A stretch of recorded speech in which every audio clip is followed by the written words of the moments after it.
Il-Ministru għall-Enerġija Joe Mizzi qal li l-Gvern lest li jerġa' jpoġġi fuq mejda u jiddiskuti mas-siedin tal-pompi tal-Petro dwar il-kwistjoni tal-għajnuna li qed jitolbu biex ilaħqu ma' ħtiġijiet infrastrutturali.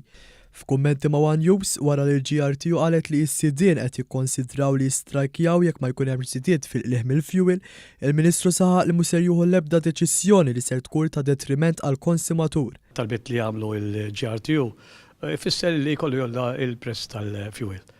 Jena teġo frejt li bħal diskuti maħħom, pero mux għad detriment tal-konsumatur. Għalix dak li għet jitolbu għad detriment tal-konsumatur, allura u għet il-tjuqot attent. Il-Ministru Mizzi għal li l-offerta li għamil il-Gvern li s-sidin tal-pompi ma tpoġġi lebda pis negattiv fuq il-familji Maltin wawċin. Minnaħa l-oħra għal li l-ammont li talbet il-GRTU ser tkun ta' detriment għal kulħadd.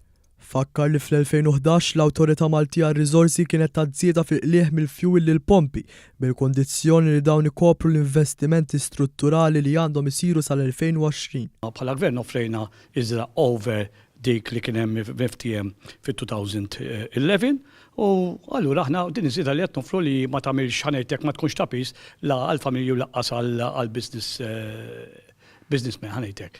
Ovvjament il-GRTU ma ċettawx, pero dik hija l-pożizzjoni li ma nistax naffordja li l-konsumatur ibati konsekwenzi li m'għandux ibati. Il-Ministru qal li għalkemm is-sidin kollha tal-pompi tal-Petrol kellhom id-dmir u l-obbligu li jagħmlu dan, ftit minnhom biss applikaw għand l-Awtorità tal-Ippjanar biex jimmodernizzaw il-pompa tagħhom.